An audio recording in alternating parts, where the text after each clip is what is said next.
سلام دوستان. امروز اومدیم یک ماشین خیلی خاص برای ایرانی‌ها رو بهتون معرفی کنیم و البته ماشین خیلی پرطرفدار داخل ایران. حدستون چیه الان؟ فکر کنید ببینید چه ماشینیه. درست حد زدید. 207.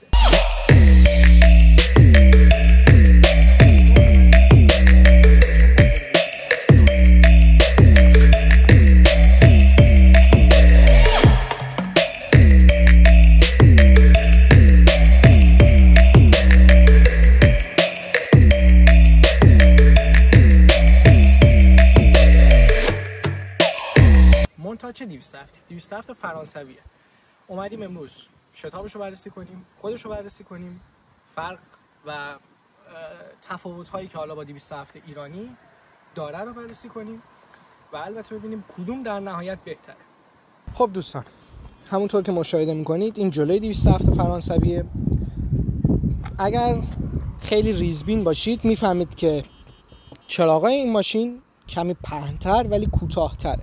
چراغای 207 ایران کشیده تره و البته باریک تر. این تقریبا یک وجبه. جلوی سپر اینجا دقیقاً یک کمی کشیده تره نسبت به 207 ایرانی، ولی در ظاهر کلی زیاد از فرقی با هم دیگه نمی‌کنن. همونطور که معلومه یکم هم آرم پژو یک کوچولو بزرگتره که حالا خیلی سخت فهمیدنش، بعد از نزدیک ببینید حتما. قلب تپنده ماشین یک موتور VTI 1400 یا 1.14 که 95 اسب بخار تولید میکنه و 98 نیوتنمتر گشتاور داره. تصم تایم این ماشین زنجیره یا یه جوری زنجیر تایمه که بهتون کمک میکنه توی شتابگیری و خیلی مقاومتر نسبت به معکوس هایی که میکشید و خب همونطور که میدونید نیازی نیست اصلا تعویض بشه، باید سفت بشه. خب این خودش آپشن خیلی خوبه. این ماشین اوربان مووه. اوربان موو یعنی چی؟ اوربان موو ماشین تولید شده برای داخل شهرهای اروپا. مصرفش پایین تره، قدرتش کم تره یکم، ولی فول آپشنه. اون یک مدل دیگه داره اوربان موو 1.6 که 120 اسبه، یکم از این قوی تره، یکم که خب حالا تو شتاب ها از این یکم بهتره، ولی در سرعت کلی زیاد با هم فرقی نمی‌کنن. این فرقش بود. خب دوستان، همونطور که مشاهده میکنید کاپوتشه. یکی از ایرادات بزرگی که به این کاپوت وارده به نظر من اینه. اینجا یک فضای خیلی زیاد اشغال شده که خب دست اون یارو طرفی که میخواد اینو تعمیر کنه یا حالا مثلا رادیاتور میخواد باز کنه خب خیلی تنگ تره. موتور 1400 بهتون گفتم. باتری اینم که ماده آب رادیاتوره یا هم آب رادیاتوره، اینم که خب برای شیشه شوره. و البته اگه دقت کنید جای ماشینای پژو و البته سیتروئن، آرم پژو و سیتروئن کنار همه. حالا یعنی چی؟ پژو و سیتروئن به دلیل اینکه بازارهای قوی در آمریکا مخصوصا ندارند مجبورن با هم همکاری کنن، چون همونطور که میدونید اصلا ورود پژو و سیتروئن به آمریکا و ماشین‌های فرانسوی ممنوعه، چون نتونستن اون امتیازات آمریکا رو بگیرن. یعنی آمریکایی‌ها نمیخوان همچین ماشینی‌هایی. خب ولی تو اروپا خب معروف و محبوبم، چون مصرفشون پایینه، موتوراشون کوچیکه و خب کارا بندازن دیگه، از آ شما رو به ب میرسونن همیشه. برای همین باز با هم دیگه تونستن همکاری کنن که با غول‌های خودروسازی بتونن رقابت کنن، مثل فولکس واگن که امپراتوریه یا مثل اوپل که یک برند قوی آلمانیه که تو ایران معروفه به استخوان فیل. خب مارکتینگشون یکم ضعیف‌تره از بقیه ماشینا به نظر من توی اروپا، منظورمه. توی ایران که خب دیگه بیشترین فروش رو داره. برای همین پژو و سیتروئن مجبور به همکاری با هم هستن و الان در مدل‌های بالاتر در پژو 308، 208، 5008 که 2020 تولید شده، رنو هم بهشون اضافه شده و بعضی از جاها رو رنو ساخته و یا ایدش رو داده. خلاصه که این شکلیه. خب دوستان، اینم از عقبش. اولین چیزی که در رابطه با این 207 میفهمید و در مقایسه با 207 ایرانی، چراغای ماشینه. چه فرقی میکنه؟ یکم کشیده تره، یکم بزرگتره و حالا به نظر خیلی یکم زشتر یا یکم بهتر یا خیلی قشنگتره.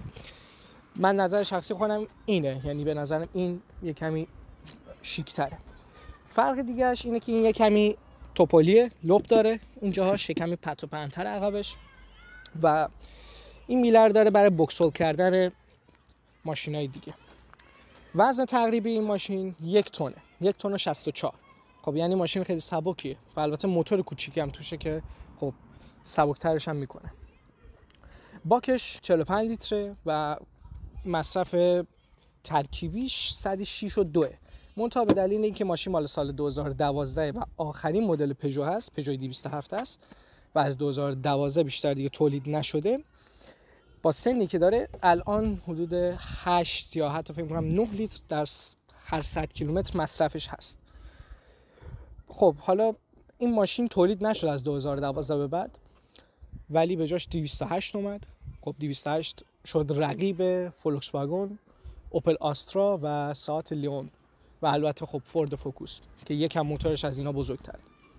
ولی خب این ماشین برای میانه‌های پایین‌تر بود، یعنی میان رده‌های پایین‌تر خب ماشین‌های دیگه بود، مثل اوپل کورسا، مثل آلفا رومئو میتو و البته فولکس و اوپل کورسا. خب دوستان خوش اومدید داخل ماشین. داخل ماشین اینه، فرمونش به این شکله، شیشه‌هاش که خب برقیه، آینه‌هاش هم به صورت برقی از این بغل در کنترل میشه. شیشه‌های عقب دستی متاسفانه و باید با دست بالا پایین بکنید و به این صورت. بیاید صدای موتورش هم با هم دیگه گوش بدیم. موقع استارت زدن ببینید به همین راحتی صدای خیلی کمی داره نسبت به تیپ 2 ایران، چون فکر می‌کنم رقیبش میشه 207 همون 1400 که تیپ 2 استفاده میشه. دندش هم که بهتون گفتم زنجیره و البته اگر گوش بدید خوب صدای زنجیرش هم میاد. حالا ما تصمیم داریم با هم دیگه یک دوری بزنیم و نظراتمون راجع به این ماشین بگیم. خب اولین چیزی که پشت ماشین 207 میشینید و متوجهش میشید اینه که این ماشین به شدت نرمه. یعنی من پشت ماشینای زیادی نشستم، خودم اینجا گواهینامه‌ام با عادی آتری گرفتم. این ماشین تقریبا لوکسه و خب اسپورت حساب میشه، 150 اسبه، ولی به نرمی این ماشین نبود. حالا من دلیلش رو نمیدونم دقیقاً چیه، دلیلش خوب بودن سیستم تعلیقش یا نرم بودن صندلیاشه. من توی ایران پشت 206 هم نشستم و اصلا به نرمی این نیست. یعنی دنده‌ای که وقتی این شما جا میزنید قشنگ ثابت میمونه، منتها توی ایران لغلق میکرد، تق تق تق تق این شکلی بود. اینی هم که میبینید به صورت فابریک روش نیست، این اندروید کاره که روش نصب شده به صورت فابریک. اینجا هیچی نیست، فقط یک دونه یک مانیتور خیلی کوچولوئه که ساعت رو نشون میده، مصرف بنزینتون رو در لحظه نشون میده و بهتون میگه که چقدر میتونید هنوز با یک باک یا با حالا هر مقدار بنزینی که دارید برید. خب دوستان از این زاویه هم تصمیم گرفتید شما نگاه‌های زیباتون ماشین رو ببینه، ماشین 27 فرانسوی رو. خب نکته دیگه که درباره این ماشین باید بهتون بگم اینه که اگر بخواید با شتابم بگیرید ماشینیه که میره قشنگ، یعنی اینجوری نیستش که شما بگید 1400 و راه نمیره و به خاطر اینکه 95 اسبه زیاد نمیتونید باهاش راه برید. هیچ وقت فراموش نکنید که این ماشین هنوز داره بعد از 12 سال، بعد از 13 سال خرید و فروش میشه بین مردم و همونطوری که تا الان خیلی گفتم با ماشین خارق العاده مثل فولکس واگن جی تی آی خب رقابت میکنه. حالا به دلیل قیمت کمترش و فراوانی قطعاتش خب خیلی جاها بیشتر مردم اینو ترجیح میدن. و البته لازم به ذکره که بهتون بگم سال 2012 زمانی که همین ماشین اومد جزو پرفروش‌ترین ماشین‌های اقتصادی اروپا شد، یعنی جزو تاپ 3 شد. خب پس تا الان عملکردش خوب بوده. مسئله دوم اینه که شما این ماشین رو باید جزو ماشینایی حساب کنید که یکی از بهترین هندلینگ‌ها رو داره. من خودم با این ماشین توی پیچ‌های که حالا پیچ‌هایی که در راه‌های هلند موجود است تقریباً جاده‌های 80 تایی رو من با 140 حتی بعضی وقتا پیچیدم 140. خب هندلینگ خیلی خوبی داره. مثلا پیچ الان یک پیچ تنده، الان آقای فیلمبردار احتمالاً پرت میشه با مالیا، ولی ببینید خیلی ماشین درست حسابی، سر پیچ خوبی، پیچ الان همینجا یک تست شتاب تا 100 بزنیم در حال حرکت.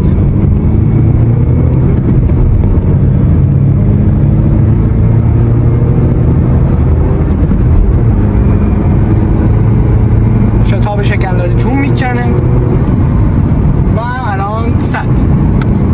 خب فکر میکنم من الان همینجوری که شمردم حدود 8 ثانیه شد، ولی خب ما در حال حرکت بودیم. البته از منظره زیبای بلندم نباید غافل بشید، واقعا یکی از قشنگترین کشورهای اروپاست. من به شخصه تو اروپا خیلی رفتم، بلژیک رفتم، آلمان رفتم، بلغارستان رفتم، و در این کشورهایی که تا الان رفتم ترکیه رفتم. در این کشورها هلند خب یکی از بهترین آسفالت‌ها رو داره، همونطور که می‌بینید. البته مالیات زیادی هم داره براش. خب یکی از بهترین هاست که واقعا طبیعتش هم عالیه.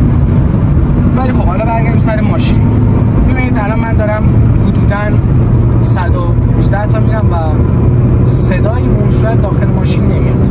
ببینید این راحت 130 170 همون چیزی که حالا 270 یا همون 206 پلاس ایران هم خب 100% از این سرعت رو میره و احتمالاً سریعتر هم به این سرعت میرسه. دلیلش اینه که خب 207 که در سال 1403 یا حالا صفر تولید شده در 402 خب سقف پانورامیک داره، 6 دنده است، مانیتور داره، خودش مانیتور داره.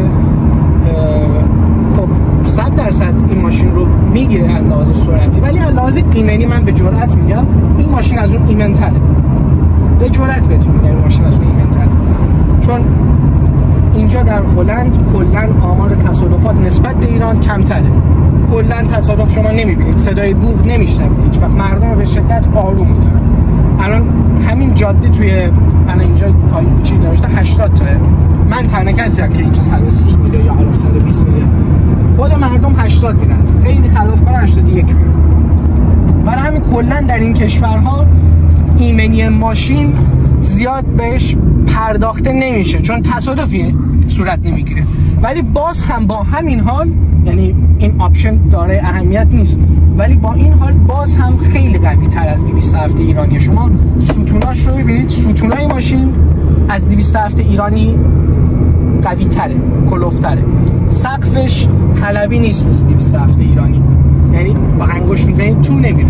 هرچند که حالا یه چیزی که توی اینستاگرام مد شده و همه اینجوری سقفو فشانیدن، اون در زمانی که شما چپ کنید خطرناکه، ولی در همین جور که تصادف بکنید اون سقف زیاد مهم نیست. ماشین خوبیه، ماشین قوی که حالا نیست، ولی خب کار را بندازه. شما سیستم هر کشور رو با ماشینایی که درش هست بسنجید. شما مثلا برید آمریکا، خب اصلا این ماشین اونجا خواهان نداره، چون اونا بنزینشون مفته، گالونی بنزین میزنن. اینجا بنزین گرونه، لیتر 2 یوروه، تقریبا لیتر 200,000 تومان میشه. خب پول سنگینیه برای یک ماشین. برای همین اینجا ماشین امسال پرفروش‌ترین ماشین اینجا شد رنو کلیو. موتورش 1.2، یعنی 1.2 یک موتوریه که فکر تیوای 2 همون ماشین رو بگیره، ولی پرفروش‌ترین ماشین شد. خب چرا اینطوری شد؟ چون مصرفش پایین بود، آپشنایی که نسبتاً به شما میده بالا بود و خب ظاهر کمی امروزی تر میشه.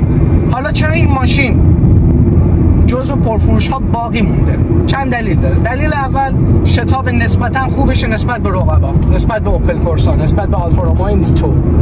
البته خب حالا آلفا رومئو نیتو اصلا یک چیز جدایه، چون آلفا رومئو نیتو چند مدل واسه موتور 2100 هیچ اینو میزنن لازم شتاب. یک چیز دیگه که 207 داره، این 207 در ترکیه هم پرفروش، جزو مثل 207 برای ما ایرانی‌ها تو ایران، یعنی جوونا اونو میخرن، تیبونش میکنن، رینگ درست، رینگ پهن، لاستیک پهن، اگزوز، حالا یه هدرز یک مکش همش میندازن و میرن با بنز بی ام کورس میندازن.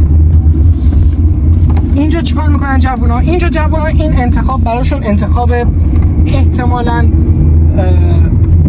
سوم یا چهارمشون باید باشه، چون اول میرن سمت فولکس واگن گلف، بعد میرن سمت اوپل آسترا مثلا، بعد میرن سمت آلفا رومئو و بعد میرن سمت این، به دلیل مارکتینگ ضعیفی که گفتم داره.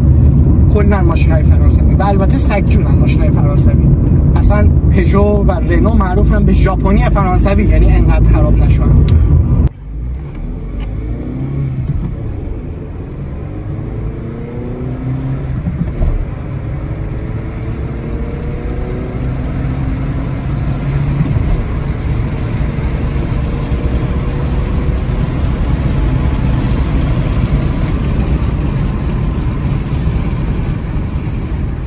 خب دوستان، این از 0 تا 100 207 فرانسوی بود.